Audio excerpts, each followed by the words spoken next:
Gowrelli project కాలువల నిర్మాణ పనులు నత్తనడకన నడుస్తున్నాయని మాజీ ఎమ్మెల్యే సతీష్ కుమార్ ఆరోపించారు. మంత్రి పొన్నం ప్రభాకర్ కాలువల నిర్మాణం కోసం 437 కోట్ల నిధులు తీసుకొచ్చామన్న మాటలు కాగితాలకు మాత్రమే పరిమితమయ్యాయని ఎద్దేవా చేశారు.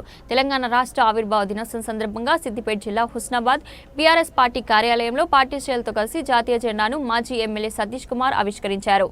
తెలంగాణ రాష్ట్ర ఏర్పాటులో బీఆర్ఎస్ పార్టీ మాజీ ముఖ్యమంత్రి కేసీఆర్ కీలక పాత్ర పోషించారని ఈ సందర్భంగా సతీష్ కుమార్ అన్నారు. హుస్నాబాద్ నియోజకవర్గానికి సంబంధించి గత బీఆర్ఎస్ ప్రభుత్వ హయాంలో జరిగిన అభివృద్ధి తప్ప కొత్తగా మంత్రి పొన్నం ప్రభాకర్ తీసుకువచ్చింది ఏమీ లేదన్నారు.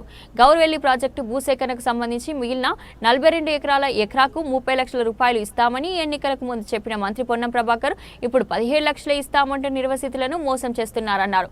ముఖ్యమంత్రి రేవంత్ రెడ్డి నియోజకవర్గంలోని లగచర్ల భూమిని నిర్వాసితులకు ఇచ్చిన విధంగా హుస్నాబాద్ ప్రాంత భూ నిర్వాసితులకు నష్టపరిహారం ఇవ్వాలని కోరారు. హుస్నాబాద్ లో ఏర్పాటు చేస్తారన్న 150 పడకల ఆసుపత్రి మెడికల్ కాలేజ్ ఏమైందని ప్రశ్నించారు.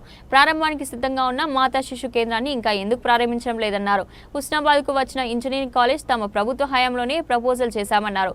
ఇంజనీరింగ్ కాలేజ్ హుస్నాబాద్ పట్టణానికి దూరంగా ఎక్కడో ఏర్పాటు చేయకుండా ప్రజలకు అందుబాటులో స్థానిక పాలిటెక్నిక్ కళాశాలలో ఏర్పాటు చేయాలన్నారు. అదేవిధంగా ఎల్కతుర్తిలో IIIT బాసరా క్యాంపస్ తీసుకువస్తామని చెప్పారని, కానీ ఇంతవరకు అక్కడ ఎలాంటి ఆనవాళ్ళు లేదన్నారు. ఏదో అప్పుడప్పుడు హుస్నాబాద్ కు వచ్చి వాకింగ్ చేస్తూ ప్రజలను కలిసినట్టు షో పుటప్ చేయడమే తప్ప మంత్రి పొన్నం ప్రభాకర్ కు ప్రజలతో ప్రత్యక్ష సంబంధం తెగిపోయిందన్నారు. 30 లక్షల రూపాయలు మరి ప్రతి ఒక్క ఎకరానికి ఇస్తామని చెప్పన్నాను. 42 ఎకరాలు మాత్రమే సేకరణ మనకు ఉండే. 42 ఎకరాల సేకరణకు మొన్న కలెక్టరేట్లో మీటింగ్ పెట్టి 17 లక్షల రూపాయలు ఇస్తామని చెప్పన్నారు.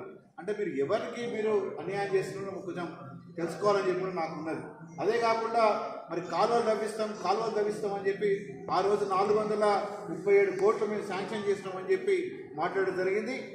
ఇప్పటి వరకు పేపర్లో ఎక్కడ కూడా ఇంత భూమి సేకరణ అయింది, ఇంత డబ్బులు మేము ఇచ్చినాము అని చెప్పి మాత్రం నేను ఎక్కడా చూడలేదు. మరి గౌరవ మంత్రి గారికి నేను విన్నవించేది ఒకటే, తెలంగాణ రాష్ట్ర ఆవిర్భావం ఇచ్చింది కాబట్టి మీరు ఒక గౌరవనీయులైన పొజిషన్లో కూడా మా నియోజకవర్గం నుంచి మీరు ఉన్నారు కాబట్టి దయచేసి ఈ ప్రాంతం అంతా కూడా ఎత్తైన ప్రాంతం, మెట్టు ప్రాంతం, హుస్నాబాద్ నియోజకవర్గం, గౌరవెల్లి ప్రాజెక్టు వచ్చేదంటే ఈ ప్రాంతం అంతా కూడా సస్యశ్యామలం